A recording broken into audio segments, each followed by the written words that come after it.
This is the Nancy Stevens Lifestyle Show here on the New Horizon Radio. In association with Haversley, experts in the sale of lettings, estate agency and block management businesses. If you're thinking of selling now or in the next 5 years, get in touch. They're a friendly bunch at haversleygroup.com. Welcome to the Nancy Stevens Lifestyle Show here on the New Horizon Radio. And a little bit about me, Dopamine dresser, and today I'm wearing turquoise, yoga bunny, menopausal mum of 2, and on today's show I'm reviewing Oliver at the Gielgud in London, working with Waterstones, Emily Henry's new novel, Great Big Beautiful Life, reviewing the Salt Path movie at Cineworld Milton Keynes, and cake news. And a little bit about last week. I had such a busy week last week. Honestly, I just feel the luckiest girl in the world. I saw 2 films and 2 shows last week and did a wardrobe weed. And this coming week, I've got a theatre trip, seeing Girl on a Train, a menopause workshop, and weather permitting, a trip down the Thames. So coming up, I've got working with Waterstones. And I'm doing my working with Waterstones. After 20 odd episodes of my show, I finally can say working with Waterstones properly. So I'm going to be talking about Emily Henry's Great Big Beautiful Life. It's one hell of a story to tell. 2 writers trying to tell it and an ending to beat them all. Honestly, this was such a lovely book. It was such a different premise, actually. I'm so lucky I get to work with Waterstones and get my pick of the most wonderful books and trying authors that I would never normally have heard of, or, trying genres that I would never normally try. So, yeah, as I say, I mean, you can see it on the video. It's just a beautiful cover. Even though it looks quite bright and it's called Great Big Beautiful Life, there's a lot of darkness in this book. It's actually really sad, but it's also very happy. But it's beautifully written. And this is the premise. I can see it hidden beneath those sparkly irises of hers, the truth. What it was like to be born into a world of silver spoons and golden platters. How it felt to fall in love with rock and roll royalty and for him to love you back wildly. And about the other things, the scandal, the cult, the trial, the accident, and finally 20 years ago, Margaret's disappearance. What happened, but also why? And now why, after all this time, is she telling her story? And it is really interesting because it's about these 2 writers who have been commissioned by Margaret to write her life story. They've both got to sign NDAs. They're not allowed to discuss it, obviously, with each other. But she's giving very different accounts of her life story to each other. And what happens is that they fall for each other. And it's very difficult to sort of remain professional, keep their personal lives out of the job that they have to do. But they're really intrigued. And they know that what she's saying is not true because even when they do sort of vaguely discuss it with each other, they realize that she's not telling the truth, but they also know that she's not giving them the full story. But it is a really interesting book. It's quite a weighty tome, but I mean, it's just pretty. I mean, look at that. It's just pretty. I love a pretty book, actually. And I do think, we can judge a book by its cover in this instance because it is a great, big, beautiful read. This is Emily Henry. And as I say, it's an exclusive edition available at Waterstones, Milton Keynes. And last week at Cineworld Milton Keynes, I went to see The Salt Path. What a life-affirming movie this is. It really, really is. Starring the incomparable Gillian Anderson of X-Files and The Crown and The Fall and A Streetcar Named Desire. She's done so much and she's so different in every role. And in this role, it's a true story and she's just not afraid to sort of do the whole thing without makeup. And she's not had any work done, which I love. And I know, each to their own, but she's just there, barefaced, terrible hair. It's just wonderful to see. It's really, really refreshing. And they couldn't have got anybody else to play the part. And she stars opposite Jason Isaacs, who's I've just seen recently in The White Lotus, which he was utterly odious in. He was absolutely phenomenal in Archie, where he plays Cary Grant. And obviously everyone knows him from Harry Potter. I've never watched Harry Potter, but apparently he was absolutely phenomenal in Harry Potter. But they star as real-life couple, Raina and Moth Wynn, who lose everything. They lost everything, their home, their livelihood, their farm. They were running a small Airbnb in their farm, and Moth had actually made a bad investment with a friend. It wasn't his fault. His friend had ripped him off, and they'd lost everything. And they had 5 days to leave their home. Their kids were about to go to college, and also during that week, Moth found out that he was diagnosed with CBD, which is an incurable muscle wasting disease, similar to sort of, I suppose, muscular dystrophy and sort of dementia as well. A lot of shakes, and so you're going to ultimately lose control of your limbs. So, I mean, you cannot imagine you've lost your home, your livelihood, your kids are leaving home, and then you've been told that you've got a terminal illness. And this all sounds like it's really going to be a really, really depressing film, because, you know, that's not a great start. But what's so remarkable is this is a true story.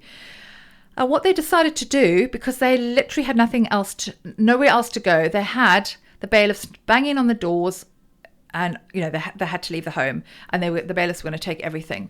And they found this book, and it was about walking the southwest coast of England. And this book was just in the little hut that they were sort of hiding from the bailiffs in, and it just came to them. Raina just said, why don't we just walk? And they had nowhere to go. They literally had nowhere to go. They had no money. And so they decided to walk. And it was 600 miles, and they walked across the southwest coast of England. And honestly, this phenomenally brave couple encountered so much prejudice when people found out they were homeless. People physically recoiled, took their dogs, you know, back, sort of pulled the dogs back on the lead, turned away, treated them like they had some sort of leprosy. It feels like sort of homelessness could be contagious. And I guess we're all very lucky, but they say we're only 6 steps away from losing our homes. You know, anything can happen. So through the grace of God. But anyway, so they're doing this walk, and they run out of money. They run out of food. They face the most inclement weather. I mean, this is Britain, for you know, for goodness sake. You know that you're going to get horrendous weather. But what is so remarkable is they are doing this walk, and it's just beautiful. The scenery, I mean, it's just incredible. Sort of Somerset, Devon, Cornwall, the coast, the mountains, the sea, just breathtaking, absolutely breathtaking. But obviously, Moth is struggling physically. You know, he's falling over, he's very tired, he's cold, and all they have is a tent. As I say, at one point they went to the ATM and they only had £1.38, and that's just incomprehensible. And he decides to stop taking his meds, and he actually remarkably doesn't get better, but he sort of kind of goes into some sort of remission, and I think psychologically gets better. But what is also so remarkable about this film is that they find each other again. They fall in love with each other again and rediscover each other. And it is incredible to sort of see this happening kind of in real time. It is very, very slow. And they're walking, and not a lot happens. But how they, as I say, rediscover each other is just truly, truly heartwarming. And as I say, it is a true, true story. And Raina has written a book. She's actually now on her 4th book, and she's become a motivational speaker. And, you know, Moth is doing okay. He's still alive, and this is 10 years ago. And they're just such a delightful couple. They love each other so much, but they've given so much back, you know, with inspiring people with this illness and people who have had absolutely nothing. So honestly, for a really life-affirming movie, and something, as I say, complete contrast to a Mission Impossible, which was just utterly frenetic the week before. This was an absolute delight. So the Salt Path is on at Cineworld, Milton Keynes. I'm going to talk about cake. I mean, who doesn't love a bit of cake? So I'm a great fan of an independent cake shop. And I just don't think we've got enough of them here in Milton Keynes. However, I discovered Canal Street Coffee, which is an independent shop in Campbell Wharf, the other day, with cakes made by Tracy, who was a quarter-finalist in Bake Off. And oh my goodness, I had the best cinnamon bun ever, covered in Biscoff. It was just absolutely wonderful. I don't drink coffee, so I know it sounds crazy that I want to find a coffee shop, but that kind of it feels like a sort of London vibe here in Milton Keynes, and it was just lovely sitting over the water, you know, looking over the water. Campbell Wharf is super trendy. It's lovely. I mean, I'd love to own a house there, but it was just lovely to find something that was different. And my son, who is a sort of coffee aficionado, was really, really impressed, and it takes a lot to impress him. So definitely worth a visit. This Canal Street Coffee, and as I say, really important that we support our independent coffee shops or independent businesses generally as well. And another independent business I want to shout out, actually, a couple of weeks ago, it was Benji's birthday, and he's gluten-free, my younger son. And we got let down by a supplier. His girlfriend Natalie had ordered a cake, and anyway, long story short, they let her down. So we had 2 days notice to find a gluten-free baker, and it sounds like it's quite an easy thing to do, and you probably think, well, why don't I do it? Well, for those of you who know me really well, domestic domestication is not my thing. I can bake a basic Victoria sponge, but if I'm having to do anything that's gluten-free, it's not going to end well, I'm telling you now. So anyway, so I put a thing out on Mum to Mum on Facebook, which Samantha runs, which is incredible. And honestly, this is a place where I go to get all my information, because people are recommended and the best possible recommendations, because they're personal recommendations. Anyway, I was recommended Aria's homemade cakes, and oh my goodness, this wonderful woman made these cakes. I think it's called a Bonito cake. She had 2 days notice, and so it's a cake about that big, so not huge, and then 6 cupcakes around it, and absolutely divine. And I said to her, oh, can you do some non-gluten free, so we can have some as well? And she said no, because obviously you can't have cross-contamination. So I said, okay, I'll I'm sure the gluten-free will be okay, because gluten-free is never that great. Honestly, you couldn't tell the difference. The lightest, fluffiest cakes we've ever had, and Benji was so impressed. So again, shout out to these little independent businesses, these women, these people working really, really hard. And I just think it's amazing. The talent, and it was just beautiful. It was just I did put pictures on my socials, but I will do it again. So Ria's homemade cakes, absolutely gorgeous. And as I say, if you're looking for gluten-free, she's the place to go. And I consider myself incredibly lucky to have gone to see Oliver at the Gielgud Theatre in London last week.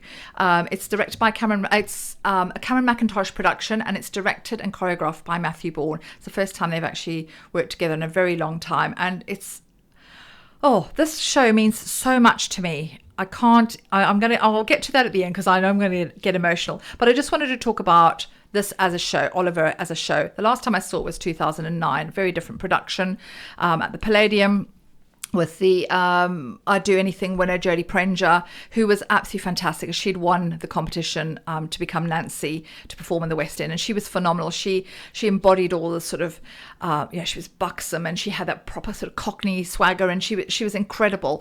And I really did enjoy Nancy, which really sounds really weird. I did enjoy Nancy, but the interpretation was different, I have to say. So Shanae Holmes, who plays Nancy, I felt she had the most incredible voice, but I felt she wasn't sort of Cockney enough, and it felt like a couple of times when she's singing As Long As He Needs Me, she sort of slipped into a little bit of RP. So it should be I won't sing for you, sort of burst your eardrums, but it's As Long As He Needs Me.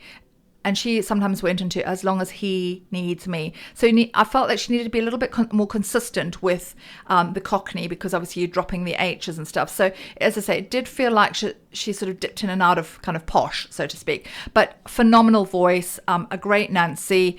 Artful Dodger, again, was an understudy. I wasn't massively enamored of him. Again, he lacked all that, steady yourself. He just wasn't kind of like, my producer Chris is laughing at me because I'm, but it needs to be like full on, it's full on Cockney, and I didn't feel that he was that. I felt like he was holding back a little bit, but the rest of the cast were amazing. The boy who played Oliver was just so beautiful. He had that lovely boy soprano voice. He's probably sort of 8 or 9, and he's probably got another few years before his voice breaks. But there's the purity of that sort of choir boy sound is just absolutely gorgeous. And he was a wonderfully poignant Oliver.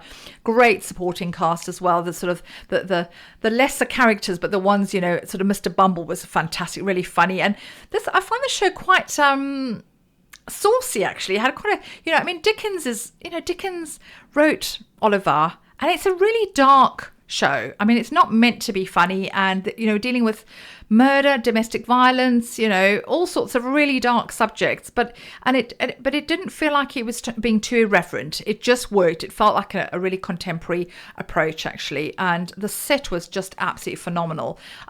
My dad, who I'll talk a bit more about in a minute, designed the sets for the productions of Oliver back in Zimbabwe, and it's very complicated. It's a revolving set, and you've just got all sorts of things going on, so you really, really have to be on it. But it feels, the Gielgud Theatre is quite small, actually, quite intimate, and we had great seats, so it felt like we were really, really in it. And the boys were right up in sort of the front of the stage, and it was absolutely incredible. But I just wanted to talk about Fagin, and this is where I'm going to really try and hold it together. So my dad played Fagin 3 different times. throughout my life. So the first time he played Fagin, I was very, very young, probably sort of 5 or 6. So my earliest memories are of him putting on the makeup, the prosthetic nose, and, you know, just sort of assuming that character. And it was just incredible. I mean, my life was just me growing up in the theatre backstage, and to sort of see my dad play this incredible role was just phenomenal. And I've got press cuttings here of when he played Oliver back in 1979, which I'll put on my socials. And it just says, Oliver shows the versatility of Alan Shaw. It says, it's not every day that a theatre manager or set designer becomes a leading actor as well. But for Alan Shaw, that's my dad, who is all three, is no novelty. He's an accomplished character actor who will be remembered for various performances of Mice and Men, Brutus and Julius Caesar, etc., etc. But it just talks about the fact that the role is so strenuous physically. It calls for considerable dexterity and heavy costume and makeup, as well as requiring an actor who can sing and by sheer acting ability transform the repulsive fence of Oliver Twist into the likeable and finally lovable old rogue in Oliver. Seeing someone else play Fagin has always been a difficult one for me. I feel really, really emotional about it because, as I say, this is the first show I ever saw. My dad played Oliver, and it was extraordinary. So I saw him when I was very young. I saw him in sort of 1979 playing this role, and I say he got rave reviews. As I say, this is a very different production. Simon Lipkin, who plays Fagin, he has all the flourish and the flair, but he, I think my parents both felt that he wasn't sort of dark, you know, the character wasn't dark enough, but I think he played it the way it was meant to be played in this production. It's got a much more contemporary feel about it, and it was quite comedic and not pantomimish, but he just had the audience eat out at the palm of his hand. He was really, really brilliant, absolutely brilliant. The little hand gestures and great singing voice, and say that sort of the sly wink to the audience, and Fagin is a nasty character, but you did feel like you were sort of kind of on his side, but you want him to turn out to be the good guy, which he isn't, let's be honest. I mean, he's basically running this ring of these boys, and he's getting them to steal for him. It's, you know, as I say, dark subject matter, but it's a wonderful production. I consider myself very lucky to have seen it. I'd do anything to see it again. Sorry, loads of terrible puns there. But as I say, this production I think will be running and running. Cameron McIntosh has done an amazing job. This is on at the Gielgud Theatre in London, and this is Oliver. I'd consider myself very lucky to see it again. And I'm welcoming mother and daughter, Caroline and Michaela, who are deeply passionate about all things fashion, and like most people are always on the lookout for something a little extra and inspiration. The mother is Caroline. Years of checking out the latest fashion trends, advising friends, selling clothes and running charity fashion shows has added to a natural eye for what looks good. Michaela, who's just had a baby, amazing. We'll talk about that in a minute. The fact that you're dressed and looking spectacular is hats off. The daughter of half of the team studied makeup artistry and has always been a big fan of a bright lip. Her on-the-job training with Bobbi Brown and experience helping brides look amazing on their big day has resulted in pooling out areas of expertise in creating Upstyle, which is what we're here to celebrate. Hello, ladies. Hello. Hi there, Nancy. How are you? Oh, good. Really excited. So we've got lots to talk about. Yeah. Obviously, we've got an event coming up, which we'll talk about in a minute. But I just wanted to kind of ask, I don't know, either of you, why now? You know, why? Because, you know, retail is tough. It is. Do you want to go for it, Michaela? Yeah, retail is tough. So we opened our boutique in December 2024, and we had come together during lockdown to start doing Upstyle as an online and pop-up business, and that had been really going well for 4 years. And we were doing a lot of pop-ups at Frost's in Woburn Sands. And when they got taken over, they were no longer letting clothing do pop-ups. And so it was a bit of a discussion as to what are we going to do. And I said to Mum, look, I don't want to work in the corporate world. I was working in London. I knew that I wanted to have a baby and could not see the commute to London 5 days a week really working. And so I said, why don't we look for a boutique and do this together? And so, yes, that's how it all happened. And it's been great. It's been really fun. The good thing about it was, because we'd been doing the pop-ups and we were doing them in various locations, Malden, which is close to where I live in Clophill, Silsoe, Ampthill, where Michaela is. But we also had a huge customer base from Frost Garden Centre, because I'd been doing those for about 18 months. So it was brilliant, and people were asking us where we were, and it was getting very complicated for customers to find us. So Michaela was doing all the social media, which was brilliant, to letting everybody know. But then it all kind of worked, it all came together. We looked to see where to get a boutique, and we were thinking Bedford, weren't we? But actually when Toddington came, and things just seem to happen right sometimes, Toddington came available, and it is such a fantastic location, so it's just worked brilliantly for us, and they have welcomed us with open arms. We honestly, the people from Toddington and surrounding areas, it's just brilliant. The customers are just so loyal. It's amazing. And I think sometimes going to a village can be quite tough, because, those villagers have lived there forever, and you're an outsider and coming and creating this sort of new business can be tricky. And I have heard of other businesses going into sort of small villages, and that sort of village mentality can feel, as I say, quite insular. Yeah. And, outsiders aren't always welcome. And I lived in Woburn Sands for the best part of 20 years nearly, and I never really felt like I belonged. It felt like you had to live there for sort of 30, 40, 50 years or be born there. So it's amazing, but that you've come in and you've sort of managed to make such an impact so quickly. But as you say, you have this loyal customer base at the beginning. So that's half the battle, isn't it? It's getting bums on seat, getting people through the door. It sounds like you've cracked it. Yeah, and I think people they love what we've got. They love the style, don't they? Yeah. It's just worked so well. It's well, fingers crossed it keeps going, but I think it will. I mean, I think it's wonderful. I mean, I went in a couple of months ago to meet you, Caroline, but it's just so it feels bougie, but not stuck up. So it's got, it feels very stylish. It's an assault on the senses in the best possible way because of the colour. I mean, for me as a dopamine dresser, and we will talk more about that later, the fact that you can walk into a shop, which you just don't see that very often, walk into a shop and you just see this array of wonderful colour. Everything's colour coordinated, and it just, it makes me so happy. And it's very easy to navigate because everything's sort of, you can see all the yellows together, all the pinks together. And it's just so wonderful. And you've got all the jewellery as well. For me, it's just, if I was going to have a shop, that's what I'd want it to be like. And who does the buying? Because obviously that's the fun bit, but it's also quite tough. Yeah, we do it together, actually. In the last 6 weeks, Mum has taken over from the buying. But you've had an excuse, you've had a baby. Yeah, but we do go together. And it's quite nice, actually, having the two different ages to have a look and think, okay, well, I know that people of my age and a bit younger would wear this. And Mum would say, I know that this will suit these people, because we want to have something for everybody in the shop and want to make everybody feel amazing. So, and it's incredible. So you need to have things for the smaller petite people who actually really struggle to find clothes. And then on the other side of it, people who are curvier and conscious and feel quite like when they go into high street stores, there's nothing for them, or they can't find the help, and or they feel a bit kind of fuddy-duddy. Or... Yeah, no, totally, yeah. Yeah, I think that some of the feedback we've had is that, well, it's because we do the one size, which it works incredibly well. It's quite fantastic, really, isn't it? The concept of it. When I first did clothes back in the day when the children were small, I used to have to buy packs of sizes, and we'd always get left with certain sizes. But this one size concept is fantastic, and it really, really works for most people. It's incredible. Yeah. And obviously we've got people like you say, Michaela, that are smaller, but the tall girls with the long legs, and I mean it's great at the moment because the fashion with crop trousers is so good.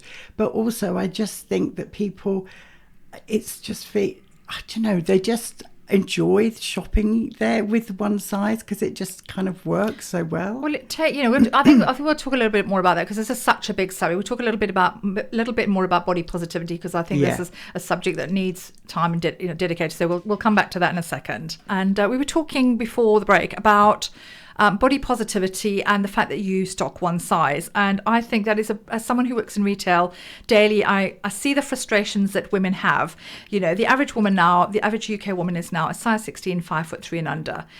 So, you know, those needs are not necessarily being catered for. Petite and maybe sort of slightly curvier is quite a difficult combination. So I guess with, say, one size, you've got no pressure, you've got no wastage, and everything looks differently on different body shapes. So you've not got that, I can't get into it, and it's that whole thing of not feeling very good about yourself, because, you know, whether we like it or not, you know, size, we are determined by our size. We shouldn't be, but we are. You know, that's what, as women, we are. So, people say, I wear this size, but it doesn't really matter, because that's not who we should be, and it doesn't matter, and we shouldn't be judged on the size that we are.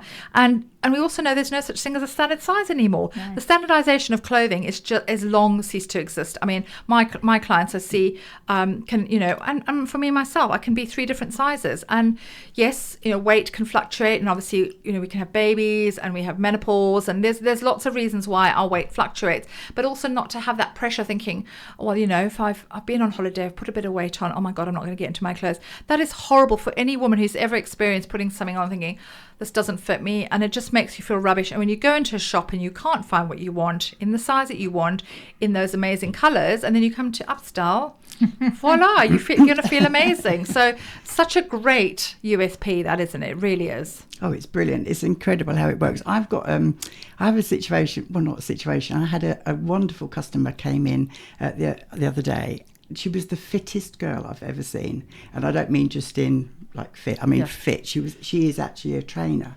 So you'd have expected her to literally be really confident about her body shape. She's stunning as well. And she came in and she said, listen, I don't do shopping, I just live in training outfits, but I'm going on holiday and I'm determined I need a dress or a couple of dresses to take with me. Well, we had so much fun. She looked incredible, but she shocked herself as to how, because she just wasn't confident about wearing a dress. But the great thing was she posted her pictures on social media, and then loads of her friends came in afterwards because they liked the way she looked, but they liked the clothes too. So it worked really well.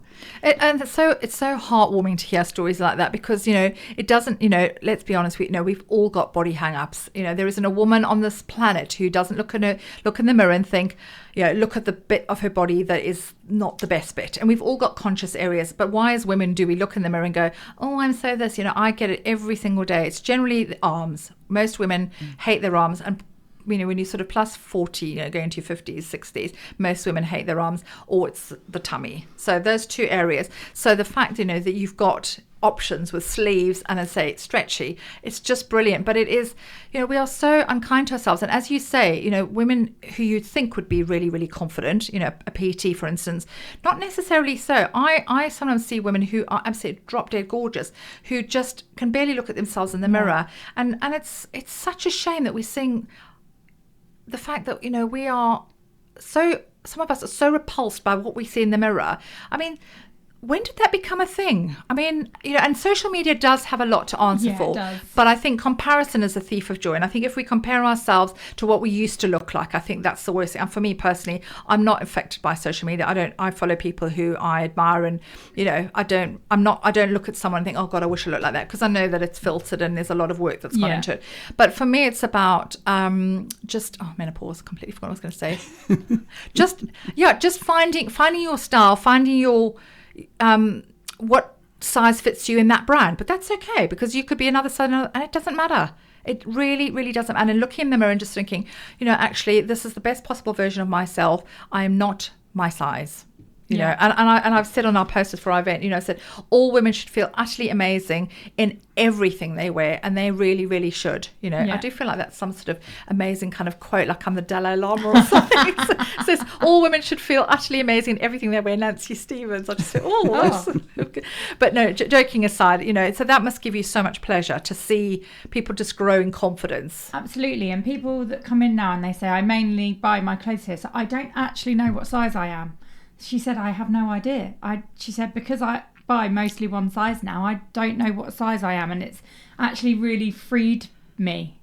I probably don't have a clue what size I am, because, again, I wear all of our stock. And so haven't been in jeans for a long time, so jeans are the most uncomfortable thing. I mean, I only own one pair of jeans, and they're elasticated, and they've got the tie at the front. They're really super soft and comfortable. I think we should be comfortable in our clothes. I think the days of dressing for men are over. We dress for ourselves. Yeah. If we wear comfortable footwear, we want to elasticate, we want to be comfortable, but we also want to look stylish, and the two are not mutually exclusive. absolutely. I think that's the beauty at the moment with style. It is really, it can be casual, but you can dress casual up. But also, I think the most liberating thing is that somebody could be 28 and wear the same outfit as a 78-year-old now. It's almost become ageless with fashion. And that actually is a fact. We've got customers, haven't we, that are sort of in their early 20s right through to their 80s, and it's just brilliant. And I just think in the old days, people that were older just seemed to wear old clothes, whereas these days they look fantastic. Absolutely. And it's I get it all the time as a personal stylist. I have women saying to me, I don't want to be mutton dressed as lamb, I don't want to be frumpy. And I always say, if you think you're going to be either of those two things, you won't be, because you've got self-awareness to know that you are neither of those things. God bless them. You see women who are going out there, no awareness, good luck to them. That's fine, each to their own. But I think the fact that fashion is so fluid now, I don't think we're going to look back in so 2025 and go, oh, that was 2025, because I think anything kind of goes within reason. So I think the fluidity we really like the sound of. We're going to talk about colour, but we also firstly we're going to talk about the visual merchandising side of the business, because that's so important. I mean, your shop window is literally inviting people in, but people are actually, when you put stuff on your social media, I'm like, oh, what have they put in the window this week, which is amazing. But you want people to walk past and go, oh my God, which I'm guessing they do. Yes.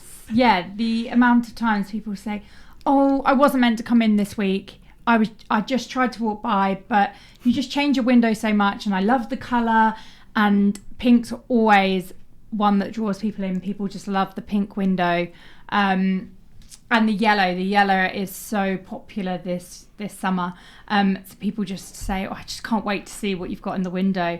And people bring their kids and they all look through the window, especially when we've done it. My sister-in-law is a florist, and she has done some like floristry installations, and people bring their kids to come in and have a look at the windows. We did a Valentine's Day one, a Christmas one. We dress our mannequins up as something, and so people are like, oh gosh, let's see what they're going to do in that window. But yeah, the colour draws people in. I mean, that's obviously would draw me in, and as someone who's all about dopamine dressing, you talked about pink. I mean, the psychology of colour is not to be underestimated, and pink is proven to actually lift the mood. You cannot be cross if you're wearing pink. It's physically impossible. And also green is a very soothing colour. It's very, very positive. And obviously yellow is the colour of the season, and yellow is all about sort of cheerfulness. But lots of people say to me, as a stylist, people say, I can't wear red or I can't wear yellow. And I say, anybody can wear any colour. It depends on the shade. So whether it's a bluey, for pink, most people would like pink, to be fair. But a lot of people say to me, I can't wear red. So I sort of say it depends on the shade, whether it's a bluey red or a yellowy red. So it is about the shade. Anybody can wear any colour, and the joy that colour brings to people is not to be underestimated, and particularly for people, sort of ladies my age, sort of menopausal women and older. What we do as we get older, unfortunately, another lovely side effect of menopause is our skin tone fades, our hair fades, our eyes fade. And you just think about babies and the intensity of their eyes. Most babies have got sort of blue eyes or dark eyes when they were really intense, and then you think about an old person's eyes, and they're sort of almost quite opaque and faded, and skin tone as well. And particularly if you're not into wearing makeup, wearing colour near your face is so important. So I encourage everybody to try colour. And I think as a nation we are a little bit colour phobic anyway. It's like, let's not look at us, let's wear black, it's slimming, and please don't look at me kind of thing. But weirdly, and I'm sure you see this all the time, people come in for holiday clothes. But I always say, you wear your holiday clothes all year round, because why are we saving our best colourful, our best clothes for holidays 2 weeks of the year, and then they sit in your wardrobe? It is such a waste. Let those amazing colours spill out into your everyday wardrobe, and I promise you it'll bring you so much joy. And I guess you see that a lot. Yeah, definitely. It is actually mad, people who come in and you get to know them and you get to know what they like, and then they're going on holiday and they'll buy something totally left field, and you think, why does that just need to be reserved for holiday? Like you say, that I find that mad. I think everybody should wear their holiday clothes every day. But you're also right, Nancy. Somebody wearing the right shade is incredible. The power that it gives. Well, it's the lift.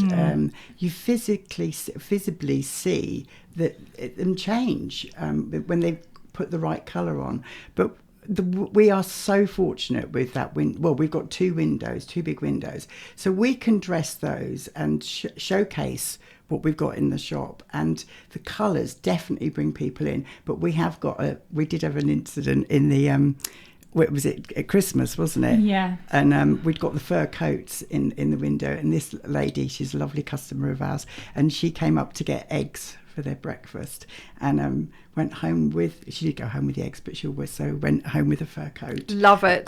She literally could not resist. The beauty of having a boutique in a village. That you can get eggs next door and then walk home with a fur coat, and I love that. I kind of love the randomness of that as well. But again, and hopefully she's not just saved that for going to the opera or the theatre. No.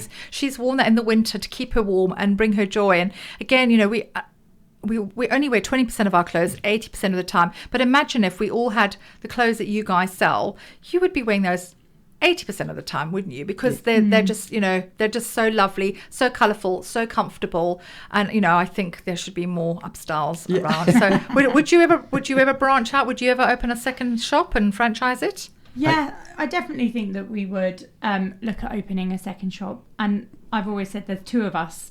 So it would work. That we're lucky to work together and be able to do this together, because it does mean that there's more opportunities that we can take, and having a second shop is definitely not off the cards. Yeah, and we've also got wonderful my sister, and we've got the two Chloes. We've got a great family connection. So we've got, when Michaela couldn't really fit into the clothes because of being pregnant, we've got Chloe, one of our daughter-in-laws, and she does the modelling. So we've got loads of people that would love to be involved and help us out. So and it's so wonderful to hear of a sort of a female-led business, but the dynamic of a mother and daughter is so powerful, because I guess you're sort of fairly intuitive with one another in terms of sort of ideas, and yes, I'm sure that you probably do have spats. Do you have fallouts or words ever? Do you know what? It's not really bad. Michaela's quite easygoing. I am quite easygoing. And if I want something, she kind of lets me have my way. It should be the other way round, but actually, it works really well, doesn't it? If anybody's ever watched one of our lives, we do lives where we show some of the clothes, and they started in lockdown. That would probably be the only time we've ever had spats, because trying to show mum how to do anything technical whilst being in a totally different location, and people just used to tune in to watch us. The hilarity of it all. Yeah, that's probably the only time, but no, we don't. We get on really well. I think they had drinking games when Michaela was telling me off. They would go, right, okay, it's time for a drink. Oh, that's so funny. Well, we can't be good at everything, but you've got your strengths as, the social media side of it, and you've got years of experience, and obviously it works really, really well together. Yeah. So we'll talk a little bit more in a bit about our exciting event coming up. Gosh, this whizzed by, talking to Caroline and Michaela from Upstyle. And we've got a really exciting event coming up on the 27th of June, which is imminent, actually, 6 till 8 o'clock at Upstyle in Toddington. And it's called Wardrobes and Wellbeing. We're very excited about that, aren't we? Yeah, can't wait. So we've got Joe from MindSource, who is our contact, which is amazing. Thank you very much, Joe, who's a coach and hypnotherapist who will take you through positive affirmation and empowering mantras to become confident, chic, and unstoppable. I mean, who doesn't want that? Joe specializes in helping you find clarity, direction, and confidence. Joe is such a wonderful person. She's got such a lovely aura and energy and kindness about, and warmth, hasn't she? Yes. She's the perfect hypnotherapist, isn't she? She's amazing. Yeah. So with that, you'll get a free positivity audio. You guys are going to be doing your thing, and you're going to be you've handpicked a stunning array of clothes, and obviously we're going to be serving fizz as well, and obviously 10% of a purchase in store. Yeah. And then I'm going to be doing my dopamine dressing thing, so just talking about body positivity and dopamine dressing, which is what we've discussed already, and also talking about the fact that we only wear 20% of our clothes 80% of the time, which we've mentioned before. That can't happen if you get your clothes at Upstyle. That just would not happen, because everything is just so utterly joyous, and you're never going to be too thin or too fat for it, because it's just, it's going to fit you all year round. And I'll be offering sort of 20% of a wardrobe weed as well. So I know tickets are selling really fast, which is amazing. Yes. So I'll put this on my socials. You guys are going to put it on your socials as well, aren't you? Socials, yeah. And you can buy tickets on Eventbrite as well. So we'll share that link. Fantastic. So a glass of fizz, discounts and giveaways. And I think it's going to be a lovely event with, some of your locals, some of your, regulars, and then hopefully some new people who don't know about what you do, and so don't know what I do or don't know what Joe does. So it's going to be a great get together, isn't it? Yes.